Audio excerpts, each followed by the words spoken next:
Greetings to Miss Nur Mazrina, our PBI lecturer. My group will be discussing about what sport do we enjoy the most. I will introduce my group members. Najwa Mardia binti Muhammad will describe about the sport that we choose. Nur Hazita binti Hamid will be discussing about how technology changed the sport and its equipment. Nur Elisa will be talking about how to improve athlete performance. I am Najwa Mardia binti Muhammad will describe about sport that we enjoy watch and play, which is bowling. So, why enjoy play bowling? Bowling is low barrier to entry. Other sports like netball, softball, and golf are fun to play but come with barrier. Softball and netball require large group of people in one team. Golf need expensive equipment, but bowling is inexpensive and fun to play with everyone. We can also play bowling with our family members. How to play bowling? It's okay if we don't know how to play bowling or it is first time we play that game.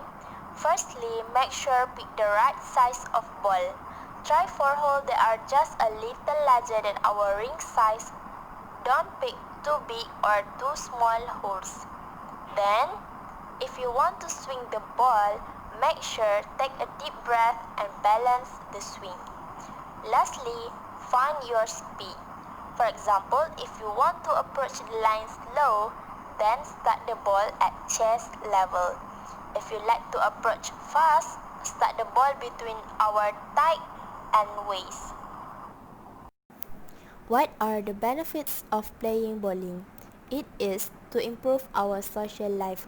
For example, we can play bowling with our old friend, spending time together while doing sport at the same time. Bowling can also lower risk of stroke, heart attack, diabetes, improve circulation, and lower blood pressure.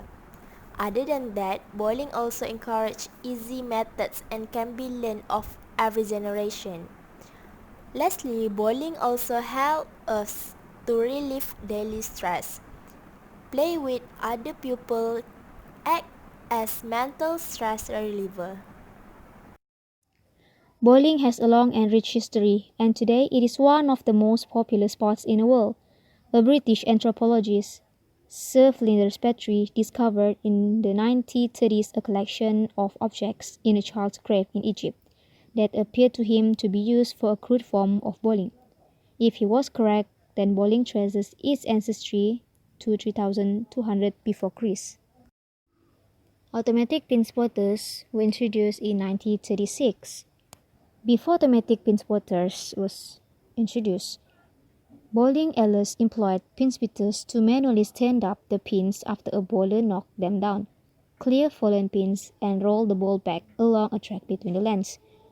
Pin setting was low-paid, part-time, and relatively dangerous, and was usually done by teenage boys who were often referred to as pin boys.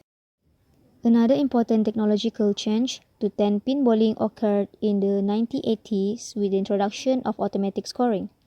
Automated computer scoring systems were developed that link to the pin spotter machines and fill in the score sheet after each ball. Although the early models needed someone to press the number of pins fallen or a spare or strike on the keyboard. Players could enter their names and the rest was done for them. They didn't have to learn how to score, which can be complex for the general public and those lacking basic math skills. Perhaps the biggest change in technology in 10-pin bowling has been with the balls. The first bowling balls were roundish stones.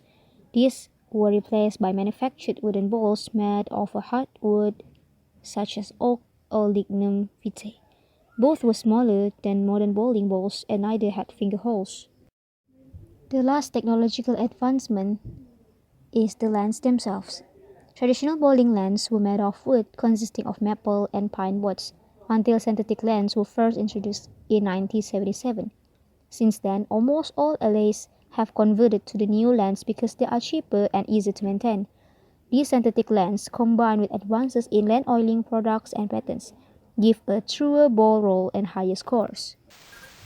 Hi, I'm Nurelisa Idayu binti Zaidi. I will explain about how to improve bowling performance. To improve your bowling skill, you need to make sure that you are bowling at least once or twice a week. Second, joining a league would be the best option as it will be very economical and there is a good opportunity to learn new things from the most experienced player. Practice makes a bowler perfect. Next, player must do exercise and fitness twice or 3 times per week. Last but not least, as players, we must take care of health condition and also maintain a balanced diet to perform on this sport.